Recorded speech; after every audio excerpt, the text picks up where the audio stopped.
চলেন আমি আপনার কাছে বেশি লম্বা করব না, চলেন আপনার কাছে আমি সংক্ষেপে আর একটা ছোট করে বলি।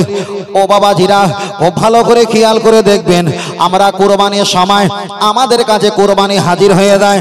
কুরবানির সময় আমরা ফোন করে জিজ্ঞাসা করি, হুজুর কুরবানি তো দেব, তবে আমার বাচ্চার আকিকা দেওয়া হয়নি, কুরবানি আর আকিকাকে একসঙ্গে দেওয়া যাবে? একটা বিষয় বলেছি, এই বিষয়গুলো একটু বলে নেই কেটে কেটে, নাকি অসুবিধা হবে? কেটে কেটে বলি, মশলাগুলো বলে নেই। একটা বিষয় বলেছি, এই বলে একটু পাট পাট করে সকলে পাতে এক দু পিস করে পড়ুন। তাহলে অনেকে আমাদের জিজ্ঞাসা করে, হুজুর আমরা আকিকা করব, তবে কুরবানির সময় একটা গরু কিনেছি, ওই গরুতে কি কুরবানি আর আকিকা দেওয়া যাবে? তবে আমি আপনাকে বলছি বাবা, হানাফি মাযহাবের মাসলা অনুযায়ী কুরবানি গরুতে আকিকা আর কুরবানি যৌথভাবে করা যাবে। তবে স্পষ্ট কোথাও লেখা নেই কুরবানিতে দেখা যায় গরুতে আকিকা করা যাবে, স্পষ্ট কোথাও নেই। আপনি যদি কুরবানির সঙ্গে আকিকা দেন, আপনার প্রতিটা ভাগে দুটো করে ভাগ রাখতে হবে, দুটো করে ভাগ। কেন হাদিস শরীফে এসেছে ছেলে হলে দুটো ছাগল, মেয়ে হলে একটা ছাগল দিতে হয়। তাহলে আপনি যখন কুরবানি করবেন আপনার ছেলেকে মেয়েকে, তখনও একটা ভাগ নয় দুটো করে ভাগ দিতে হবে। আপনি যখন কুরবানি আর আকিকা করবেন, ফুলান ইবনে ফুলান কামা তাকাব্বালতা মিন খলিলিকা হাবিবিকা মুহাম্মদ সাল্লাল্লাহু আলাইহি ওয়াসাল্লাম, বিসমিল্লাহি আল্লাহু আকবার আপনি জবাই করবেন। হানাফি মাযহাবের মাসলা অনুযায়ী একটা গরুতে আকিকা আর কুরবানি মিলে 7 নামে দেওয়া যাবে। জোরে বলেন।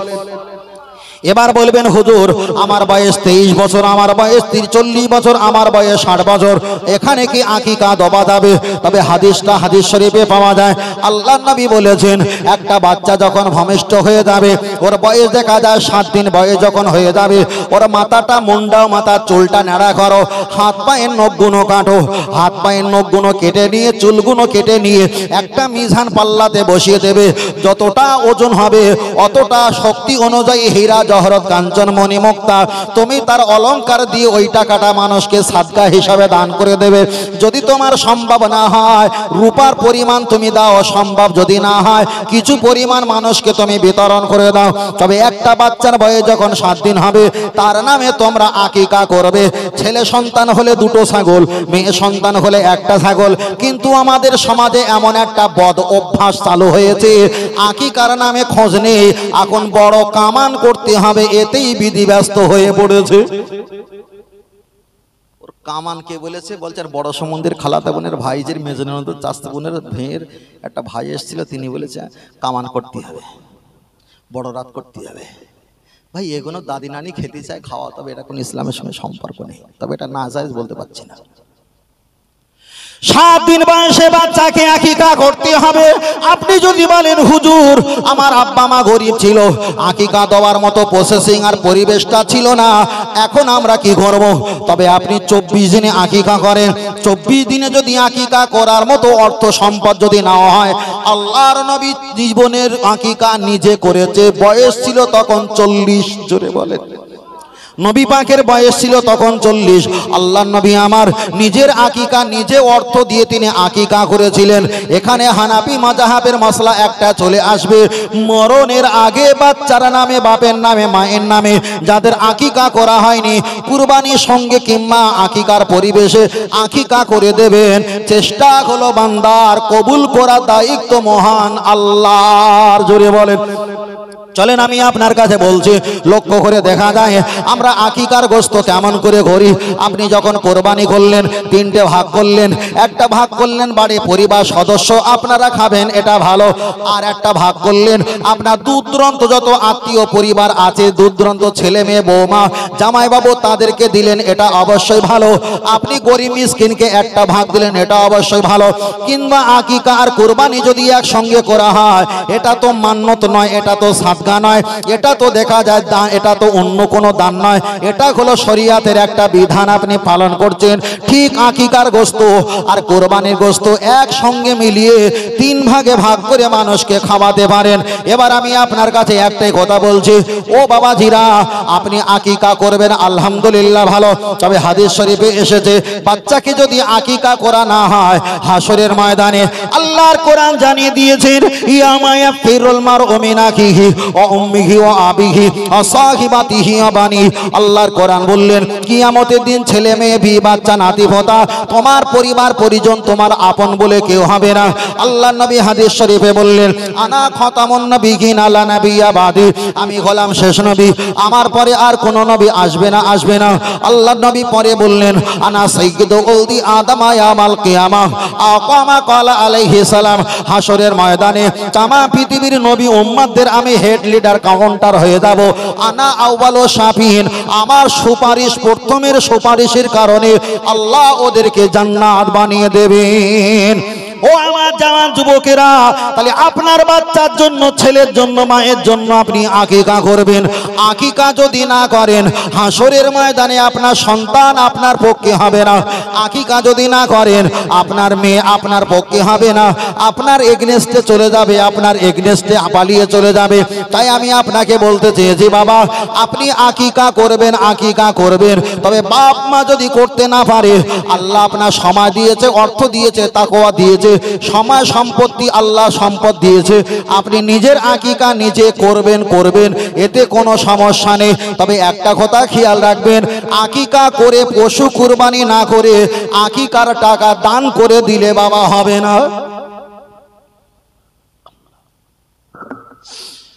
চলেন আমি আপনার কাছে বোঝাতে চেয়েছি, তার কারণ আমি অন্য কিছু বলার পরিবেশ পেতাম। কেন একান্ত ছেলের পাশে বাপ বসে আছে, প্রজেক্টরে যারা দেখছে মায়ের পাশে তো মেয়ে বসে আছে, আমি তো অন্য কিছু বলার পরিবেশ পাইনি।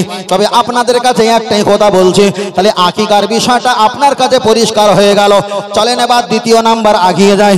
অনেকে দাড়ি কলপ করে, দাড়িটা কলপ করে, অনেকে 5 স্টার মাখে, অনেকে গোদরেজ মাখে, অনেক রকম কালারফুল করে না। হাদিসটা বুখারী শরীফে এসেছে যারা কলপ করে ওরা জান্নাতে যাওয়া তো দূরের কথা, ওরা জান্নাতের সুগন্ধ পর্যন্ত পাবে না। ও বাবাজিরা ভালো করে খেয়াল করে দেখবেন, আপনি কলপ করেছেন গোদরেজ কিংবা 5 স্টার কোনো একটা কালি কালার দিয়ে, আপনি যখন দেখা যায় কলপটা করলেন দাড়িতে গোঁপে আপনার মোছে বিভিন্ন চুলে আপনি যখন কলপ করলেন, আল্লাহর নবী হাদিস শরীফে বলেছেন স্বামী আর স্ত্রী মিলন করার পর একটা নাপাক নির্গত হয়, ওই নাপাকটা বলা হয় নাজাসাতে গলিজা, সবচাইতে বড় ভারী নাপাক। একটা হলো নাজাসাতে খফিফা, সবচাইতে বড় ছোট নাপাক। আপনার গায়ে প্রসাব লেগেছে, আপনি ধুয়ে দেবেন, ওটা ছোট নাপাক, পরিষ্কার পরিচ্ছন্নতা হয়ে যাবেন। আর একটা হলো বড় নাপাক, যেটা স্বামী স্ত্রী মিলনে হয়, সবচাইতে বড় নাপাক। তাহলে যেসব বাবুরা, যেসব দাদা ভাইরা, যেসব ডাক্তার বাবু, উকিল সাহেবরা, যেসব এলাকার মোড়ল মাতব্বরেরা ওরা শিং ভেঙে বাছুরের দলে যখন ঢুকতে চেয়েছে, ওরা মাথার চুলগুলো পেকে লাল সাদা হয়ে গেছে, ওরা যখন গোদরেজ আর 5 স্টার দিয়ে দাড়ি গোপার মোজগুলো চুলগুলো যখন কালার করেছে, ওরা স্বামী স্ত্রী মিলন করার পর ফরজ গোসল করেছে। হানাফি মাযহাবের ফতোয়া হলো ওর ফরজ গোসল হবে না, উজু যদি করে উজু হবে না। তবে আপনার টাকা নেই হজ করতে, আপনার টাকা নেই হজ করতে দরকার নেই, আপনার টাকা নেই যাকাত দেওয়া দরকার নেই, আপনার টাকা নেই ফিতরা দেওয়া দরকার নেই, আপনার টাকা নেই কুরবানি দেওয়া দরকার নেই। তবে আপনার শরীরটা যদি অসুস্থ হয়, আপনি দাঁড়িয়ে নামাজ পড়েন। আপনার শরীরটা যদি বেশি অসুস্থ হয়, আপনি বসে নামাজ পড়েন। আপনার শরীরটা যদি অসুস্থ হয়, উজু করা বাদ দিয়ে তায়াম্মুম করে নামাজ পড়ে নেন। আপনার শরীরটা যদি বেশি অসুস্থ হয়, আপনি দেখা যায় সেজদা না দিতে পারলে ইশারা সেজদা দিয়ে যাও। ও দাদু ভাই, আপনার টাকা থাকুক আর নাই থাকুক, মরণের যদি 5 মিনিট বাকি থাকে, ইশারা ইঙ্গিতে আপনাকে নামাজ পড়তে হবে। তবে আপনার উজু নাই, আপনি আযান দিতে পারেন, আপনার উজু নাই ওয়াজ করতে পারেন, আপনার উজু নাই কবর জিয়ারত করতে পারেন। তবে এই না বিনা উজুতে ওয়াজ করতে হয়, কবর জিয়ারত করতে হয়, এটা আমি বলছি না। আপনার উজু যদি না থাকে, আপনি আযান দিতে পারেন, ওয়াজ করতে পারেন, আপনার উজু নাই মানুষকে সালাম দিতে পারেন, আপনার উজু নাই কলেমা জিকির করতে পারেন, আপনার উজু নাই কবর জিয়ারত করতে পারেন, আপনার উজু নাই আপনি তাবিজ লিখতে পারেন, আপনার উজু নাই দোয়া খায়ের করতে পারেন, আপনার উজু নাই সালামে কিয়াম পাঠ করতে পারেন। আপনার উজু যদি না থাকে, ছাগল বকরি দুম্বা মহিষ আপনি জবাই করতে পারেন, আপনার উজুনায় আপনি জিকির করতে পারেন, আপনার উজুনায় আপনি সেহরি খেতে পারেন, আপনার উজুনায় আপনি ইফতার খেতে পারেন। কিন্তু উজু যদি থাকে আর সন্দেহযুক্ত উজু নিয়ে, হানাফি মাযহাবের মাসলা হলো সন্দেহযুক্ত উজু নিয়ে নামাজ পড়া যাবে না। তাহলে যে দাদু ভাই নানো ভাই আমার যুবক ভাইয়েরা ওরা মাথায় কলপ করেছে আর গোপিয়ার দাড়িতে জুলফিতে কলপ করেছে, স্বামী স্ত্রী মিলনের পর গোসল কিন্তু পবিত্র হবে না, উজু কিন্তু হবে না। আর বিনা উজুতে যদি নামাজ পড়া হয় নামাজকে অপমান করা হয়, আর নামাজকে অপমান করলে ওই ব্যক্তিটা তো বেঈমান আর কাফের হয়ে যায়। ও আমার ভাইজানেরা, যারা দাড়ি কলপ করে স্ত্রীর কাছে যারা হিরো সাজতে চাও, এক হাত সেলাই করতে গিয়ে তো বাবা 5 হাত ছিঁড়ে গেছে না যায়নি? তুমি স্ত্রীর কাছে হিরো সাজতে চেয়েছো, এখন স্ত্রীকে তোমার কি বাদ দেবে বলে মনে হয় যে তোমার চুলটুল পেকে গিয়েছে আমি বাদ দেবো তোমাকে? তুমি কালারফুল দেখাচ্ছ কেন? তবে হাদিস শরীফে এসেছে যা আল্লাহর নবী বলেছেন, ফারাফা ইয়াদাইহি, তোমরা যখন হাত তুলে দোয়া করবে মোনাজাত করবে, যাদের চুল দাড়ি সাদা হয়ে যায় এদের দোয়াটা আল্লাহ দরবারে আগেই কবুল হবার লক্ষণ হয়ে থাকে। ও বাবাজিরা, আমি আপনাকে বোঝাতে চেয়েছি। আর একটা হাদিস শরীফে এসেছে যাদের চুল দাড়ি গুলো সাদা হয়, আল্লাহর নবী বলেছে এটাই হলো আল্লাহ পাকের রহমত আর বরকত। যাদের চুল আর দাড়ি সাদা হয়ে যায় পেকে সাদা, রসুল বলেছে এটাই হলো নূর। আর একটু জোরে বলেন সুবহানাল্লাহ। এবার আমি আপনাকে বলছি, যারা দাড়ি কলপ করে তারা হয়তো আমাকে বলবে হুজুর আগের কোন একটা হুজুর ওয়াজ করেছে, কতই ভালো ওয়াজ করেছে, আর আপনি তো প্রথম থেকে এই পর্যন্ত আমাদের তো ভালোই দবা শুরু করেছেন। আমি আপনাকে বোঝাতে চেয়েছি আপনার কাছে পরিষ্কার পরিচ্ছন্নতা বলতে আমি ভালোবাসি। ও বাবাজিরা, আপনি কলপ করবেন না, কলপ করলে ফরজ গোসল হবে না, কলপ করলে দেখা যায় ওখানে পানি পৌঁছাবে না, উজু হবে না। আর বিনা উজুতে নামাজ পড়লে নামাজকে অপমান করা হয়। অনেক মুফতি সাহেব ফতোয়া দিয়েছে, অধিকাংশ কেউ বলেছে কাফের হবে, কেউ বলেছে কাবিরা, তবে অধিকাংশ মত হলো কাফের হয়ে যাবে। আমি আপনার কাছে বলেছি আপনি নাপাক অবস্থায় আল্লাহর ঘরে চলে যাবেন। নবী আমার হাদিস শরীফে বললেন, আহাব্বু ইলাল্লাহি মাসাজিদুহা, সবচাইতে আল্লাহ পাকের ঘর হলো শ্রেষ্ঠ ঘর। আপনি সেখানে গিয়ে আল্লাহর দরবারে হাত তুলবেন, আল্লাহ বলবেন ওরে হারামখোর বান্দা, তুমি তো স্বামী স্ত্রী মিলন করেছো আর গোদরেজ আর 5 স্টার কলপ লাগিয়েছো, তোমার ওখানে পানি পৌঁছানি, তুমি নাপাক আগে আমার ঘর থেকে বার হয়ে দাও। চলেন আমি আপনাকে বোঝাতে চেয়েছি, চলেন একটাবার আগিয়ে যাওয়া যাক। অনেক ব্যক্তিরা আছে তারা লাল দাড়ি করে, লাল দাড়ি করে, এত পরিমাণ লাল, লাইট পড়লে টোম্পা ঝিকিমিকি হয় না, এটাও একটা রকম বাঁদরামু। এবার বলবেন হুজুর আপনি কাউকে ছাড়ছেন না। আমি কাউকে ছাড়ছি না এটাই নয়, হাদিস শরীফে এসেছে আল্লাহর নবীর প্রথম খলিফা আবু বকর, আল্লাহর নবী বলেছেন ফালা আল্লাহু জিনা ঈমানুহু লা যাদা ঈমানু আবু বকরিন সিদ্দিক। तमाम পৃথিবীর ঈমান আমলটা নিয়ে একটা পাল্লা যদি চাপিয়ে দেওয়া হয়, আবু বকরের ঈমান আমলটা নিয়ে আর একটা পাল্লা যদি চাপিয়ে দেওয়া হয়, আল্লাহর নবী বলেছেন तमाम পৃথিবীর ঈমান আমলের অপেক্ষায় আমার আবু বকর হুজুরের ঈমান আমলের পাল্লাটাই ভারী হয়ে যাবে। আর একটু জোরে বলেন সুবহানাল্লাহ। যে আমার নবী বলেছিলেন আসসামা আল আরদা, আসমানে আমার দুটো বন্ধু, জমিনে দুটো বন্ধু। আল্লাহ নবী পরে বলেছেন লিকুল্লি নাবিয়িন রাফিকুন ফিল জান্নাতি আর রাফিকুন ফিল জান্নাতি আবু বকরিন সিদ্দিক। জান্নাতে আমার একটা বন্ধু হবে, ওটাই হবে আবু বকর। তবে হাদিস শরীফে এসেছে আল্লাহ নবী সাহাবা হযরতে আবু বকর রাদিয়াল্লাহু তাআলা আন, উনি মাহাদি পাতা কিংবা তৃণ ঘাসের গুল্প দেখা যায় ঘাসের কিছু রস কিংবা মেহেদি পাতার রসটা নিয়ে হুজুর আমার দাড়িতে তিনি ঘষে দিতেন, তিনি চুল মোবারকে ঘষে দিতেন, দাড়িতে ঘষতেন। এখান থেকে ফতোয়া জারি হয়েছে তোমরা গাছের পাতা, ওই যে মাহাদি পাতা তোমরা ব্যবহার করতে পারো, তোমরা দাড়িতে লাগাতে পারো। আপনি বলেন একটা যদি গাছের পাতা মাহাদি পাতা যদি ডোলে ব্যবহার করা হয় আর কোনো দাদু ভাই নানো ভাই দাড়িতে যদি লাগায়, খুব বেশি হলে 25 দিন কিংবা 20 দিন থাকে, বেশি হলে 1 মাস থাকে, এর বেশি থাকে না। কিন্তু চাচাজি এমন লাল রং মেরেছে, 3 বছর হয়ে গেছে চাচাজির এখন লাল দাড়ি রং কাটে না, তাহলে ভাবতে হবে এটাই হলো বাঁদরামু। যত হুজুর দেখবে লাল দাড়ি করেছে সবকটা বাঁদরামু। রং ব্যবহার করা যায়? রসুল বলেছে মহিলারা রং ব্যবহার করবে, আর সেই রঙে নাকটা একদম বুড়াবে, কোনো খুশবু পাওয়া যাবে না, এই রংটা মহিলাদের জন্য ব্যবহার করা যায়। কিন্তু পুরুষেরা কোনো রং ব্যবহার করতে পারবে না। আবার কিছু কিছু মহিলারা তো হয়েছে, ওরা মাহাদি পাতা মেহেদি পাতা গুলো মাখে হাতে ক্যাটলাস ধরে ইউটিউব থেকে ফেসবুক থেকে ফলো করে নিয়ে আবার সে পায়ও ডিজাইন করে না, পায়ও ডিজাইন করে। ওরে বাবা কি সর্বনাশের জিনিস গো, পায়ে ডিজাইন করে ক্যাটলাস দেখে ওরা ডিজাইন করে মাখে। ভাই রসুল তো এই আদর্শ বলেনি। তবে মেয়েদের হাতে মেহাদি পাকা মাখা যাবে কিনা? অসুবিধা হচ্ছে নাকি বাবু? অসুবিধা হচ্ছে না? টার্নিং ঘুরিয়ে দেবো? চলে, মেয়েদের মেহেদি পাতা মাখা যাবে কিনা ছোটটা হাদিস থেকে বলি। আল্লাহ নবী এক সময় ঘরে বসে আছেন, আম্মা জান আয়েশা সিদ্দিকা রাদিয়াল্লাহু তাআলা আন, কোরআনের ভাষায় বলা হয় উম্মাহাতুল মুমিনিন, নবী পাকের স্ত্রী ঈমানদারদের মা। জোরে বলেন। আল্লাহ নবী এক সময় বসে আছেন, একটা মহিলা আল্লাহ নবীর পাশ দিয়ে পর্দাটা উঁচু করে আইদিয়াকুম, হাতটা লম্বা করলেন। নবী আমার ঠিকরে উঠে বললেন, ও আমার বিবি আয়েশা রে, আমার ঘরে বাঘ এসেছে। হাদিসটা বুখারীতে এসেছে। আল্লাহ নবী ঠিকরে উঠে বলছেন, বিবি তাড়াতাড়ি বার হও, আমার ঘরে বাঘ এসেছে। আম্মা জান আয়েশা সিদ্দিকা রাদিয়াল্লাহু তাআলা আন, তিনি হাতটা গালে চেপে বললেন, হুজুর আমার বাড়ি বাঘ আসেনি, আমরা গত কয়েকদিন আগে একটা প্লেট ভেঙে ফেলেছিলাম, আর নতুন প্লেট দেবো বলে ওনাকে আসার আমন্ত্রণ করেছিলাম, উনি নতুন প্লেট নিতে এসেছে, হুজুর উনি বাঘ নয়। আল্লাহ নবী বলছে, হ্যাঁ বাঘ।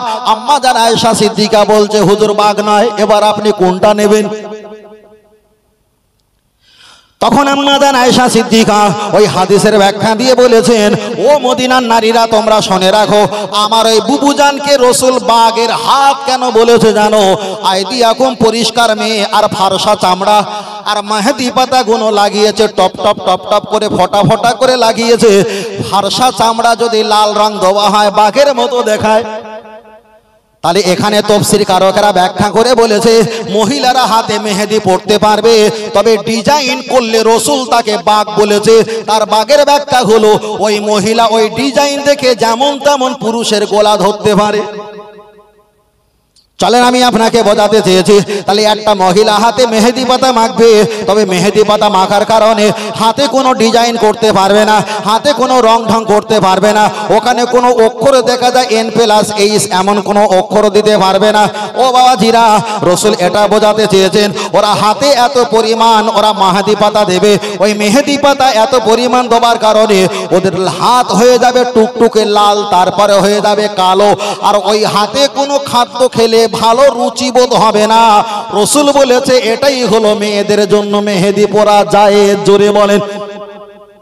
আমি আপনাকে বোঝাতে চেয়েছি, বলতে বলতে অনেকটা দূর লম্বা চলে যাব, আমি বেশি আপনাদের কাছে বলবো না।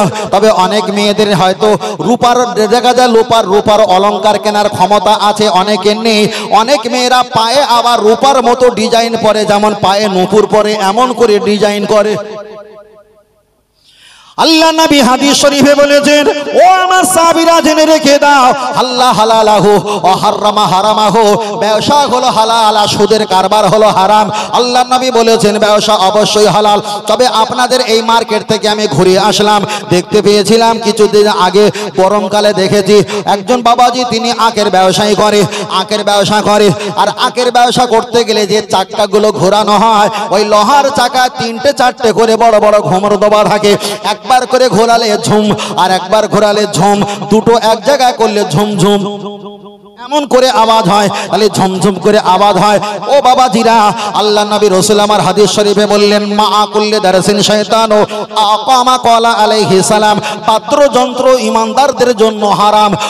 আপনি আখের ব্যবসা করছেন, আলহামদুলিল্লাহ ভালো, বলতে পারতেন 10 টাকা 20 টাকা 15 টাকা গ্লাস, আপনি চিল্লাতে পারতেন, কাস্টমারকে ডাকতে পারতেন, কিন্তু ইবলিসের পাত্রযন্ত্র ঘুমরের আওয়াজ দিয়ে কাস্টমারকে ডেকেছেন, আপনার ব্যবসা হয়ে গেছে হারাম। চলেন দ্বিতীয় নাম্বার আগিয়ে যায়। অনেকের বাচ্চা আল্লাহ দিয়েছে, সন্তান দিয়েছে, এখন দাদু ভাই নানু ভাই কোমরে একটা বটফল পরিয়েছে আর পায়ে একটা ঘুমর বেঁধে দিয়েছে। বাচ্চা যত লাফালাফি করে ঝুমঝুম করে আওয়াজ হয়, রসুল বলেছে ওটা অবশ্যই হারাম হারাম। আবার অনেকে আছে গরুর বাচ্চা হয়েছে, দাদু ভাইয়ের আর আনন্দ নেয় কে, দোকান থেকে এত বড় একটা ঘুমর এনে গরুর বাচ্চার গলা ঝুলিয়ে দিয়েছে। গরুর বাচ্চা যত লাফালাফি করে আর ঘুমর গুলো ঝুমঝুম করে বাজে, রসুল বলেছে মা কুল্লি দারসিন শয়তানো, ওটাই তো বাবা হারাম, ওটা চলবে না চলবে না। আবার লক্ষ্য করে দেখা যায় অনেক মায়েরা হাতে চুড়ি ভরে, হীরা জহরত কাঞ্চন মণি মুক্তা অনেক রকমের চুড়ি তারা ব্যবহার করে, অবশ্যই ভালো ভালো। কিন্তু আমি আপনাকে বোঝাতে চেয়েছি ওই চুড়ির আওয়াজ যখন হয় ওটাই তো দেখা যায় শয়তানি বাদ্যযন্ত্র। রসুল বলেছে ওই আওয়াজটা কখনো চলবে না। তবে মায়েদের বলবো, মা তোমরা একটা জায়গায় পাঁচটা না পড়ে তোমরা একটা পড়তে পারো, একটা দামি পড়তে পারো। তবে লক্ষ্য করে দেখা যায় মায়েরা নুপুর পরে, নুপুরের দুটো মুখ এক জায়গায় করলে তিনটে তিনটে করে ছটা বলদানা থাকে, হাঁটলে ঝুমঝুম করে আওয়াজ হয়। আগের দোকানে এত বড় যদি হারাম হয়, গরুর বাচ্চার গলা এত বড় ওটাও হারাম, বাচ্চার কোমরে এত বড় ওটাও হারাম, মায়েদের পায়ের চুড়ি এত বড় ওটাও হারাম, পায়ে নুপুর আছে ছোট বলদানা তবুও তো হারামের বাচ্চা। আমি বলিনি, আপনারা বলেন আর বাড়ি গিয়ে জবাব দেবেন। তাহলে হুজুর বলেছে বলে তোমার শুনতে হবে, বুঝেন না, বলেছে বলে তোমার শুনতে হবে। আল্লাহ আমাদের কবুল করেন, বলুন আমিন। আরেকটু জোরে হবে না, আরেকটু জোরে হবে না, চলেন। ও আমার বাপজিরা, আমি আপনাকে বোঝাচ্ছিলাম মেহেদি পাতা সম্পর্কে বলতে বলতে আমি বিষয়টা বলেছি। তাহলে মায়েরা পায়ে যে নুপুর আঁকায় যে মেহেদি পাতা দিয়ে আপনি আপনাকে বলছি মেয়েরা নুপুর পরে অবশ্যই নুপুর পরে নামাজ পড়তে পারবে, তবে ঝুমঝুমির আওয়াজটা হলে হবে না। ওটা যদি দাঁত দিয়ে চিবিয়ে দেয় তবুও তো ওরা ছয় ভাই ওরা ঝগড়াঝাটি করে, আপনাকে তো খুলে দেওয়া লাগবে। এবার যদি তাই হয় আগিয়ে চলে যাওয়া যাক।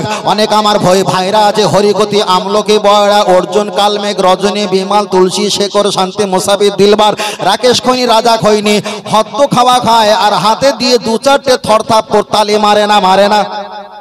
আপনার ডান হাত আছে, ডান হাতে লেখা আছে 1-এর পিঠে 8 18, বাম হাতে আছে 8-এর পিঠে 1 81, 81 আর 18 হলো 99।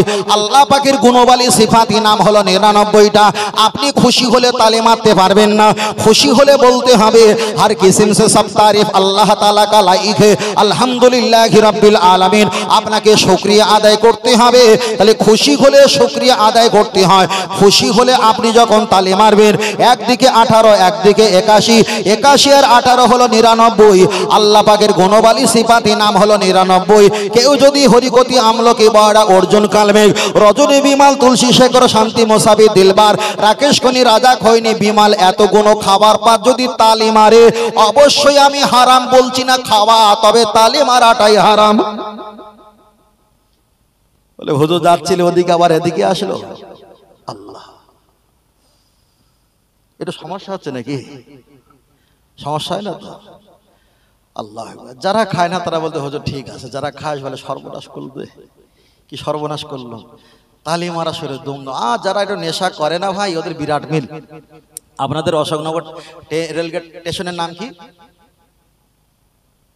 এখন এই গোমা অশোকনগরে যে আপনাদের ট্রেনে উঠেছেন, উঠে ট্রেনের ওই সাইডে বগিতে একজন দৌড়াদৌড়ি শুরু করছে আর একজন বলছে ভাই এটা দেখো, কোনো রক্ত সম্পর্ক নেই, কোনো পরিচিত নেই, সেইটা দেখেছে, ভিড় ঠেলে ঠেলে তাকে আবার 1 লোকমা দেয়। এরকম হয় না? হয় না? নেশাখোরদের একটা বিরাট সম্পর্ক, বিরাট সম্পর্ক, মারাত্মক সম্পর্ক, বুঝলেন না? তবে আমি বারবার বলছি, তবে আপনাদের এলাকায় এমন নেশা এসব কিছু করে না, এসব করে না।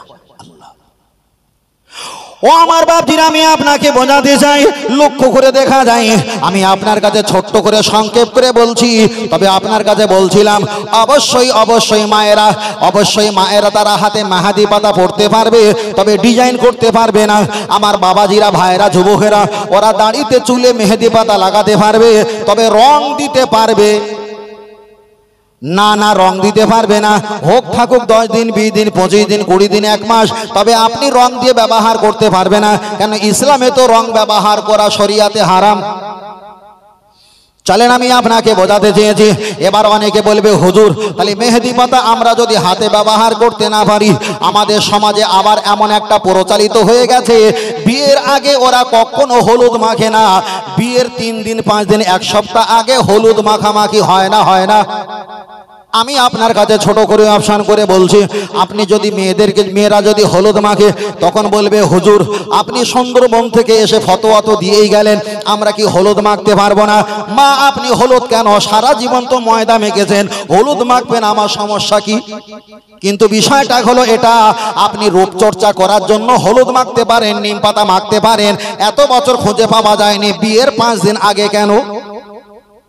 রাসূল আমার একটা হাদিস শরীফে বলেছেন, ও আমার সাহাবীরা জেনে রেখে দাও, তোমরা যদি অন্য কোন ধর্মীয়দের মুতাশাব্বা তাদের মিলিত যদি হও, তার সঙ্গে তোমার হাসর নাসর হবে। অন্য যারা ধর্মীয় আছে তারা তো হলুদ ব্যবহার করে, আপনি আগে পরে হলুদ ব্যবহার করতে পারবেন, তবে বিয়ের সময় কেন, আগে তো করা দরকার ছিল। হুজুর এসেছে নাকি? মাশাআল্লাহ, নারে তাকবীর, নারে তাকবীর। এটা সম্মানে আসেন, আওলাদে মোসাদ্দেদ জামান আসছে, এটা সম্মানের জন্য নারে তাকবীর, নারে তাকবীর।